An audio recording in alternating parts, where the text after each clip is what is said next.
Eeshi. Maqaan kan goo wal abdurrahman gammachuu jedhama. Godina Arsii Aanaa Ixoosaa magaalaa Tayyaarraa dhufee. Irreechi aanaa fi ibsituudha. Ibsituu Oromummaa yookaan immoo midhaagina yookaan immoo tokkummaadha. Calanqee uummata Oromooti jechuudha. Uummanni Oromoo kan ittiin ibsamu kan amantaa garaagaraa qabus bakka tokkotti hogguu deebi'e irreecha kanaan tokko ta'ee kan ittiin ibsamu irreechaa jechuudha.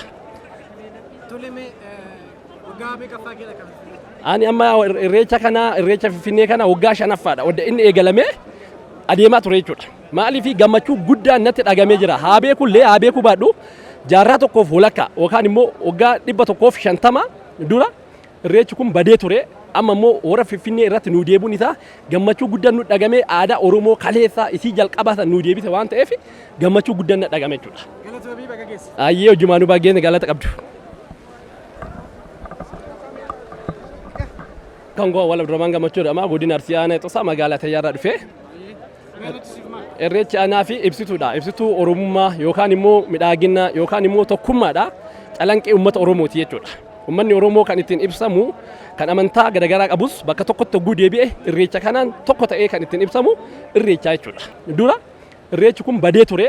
Amma immoo warra Finfinnee irratti nu deebuun isaa gammachuu guddaan nu dhagamee aadaa Oromoo kaleessaa isii jalqabaa nu deebise waan ta'eef gammachuu guddaan na dhagame jechuudha. Ayyee hojimaanuu baay'een galata qabdu.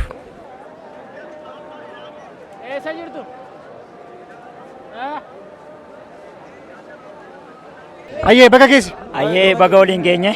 Eessarraa dhufte? An kanan dhufee godina Wallagga Lixaa Aanaa Baabboo Gambeelii. Ayyee. Irreechi akkuma beekamu irreechi kan jaalalaa kan tokkummaa arras taanaan boris kan beekuu qabnu irreechi kan bahaa kan kibbaa kan lixaa Oromoota mara bukkeetti irreechi kan tokkummaa kan jaalalaa nuuf ta'u jecha irreechi yoomiyyuu taanaan kan amantii otoo hin taane amantii kamatu addan baasin aadaatiin addatuun qodi irreechi aadaadha malee amantii miti gadaan quufaaf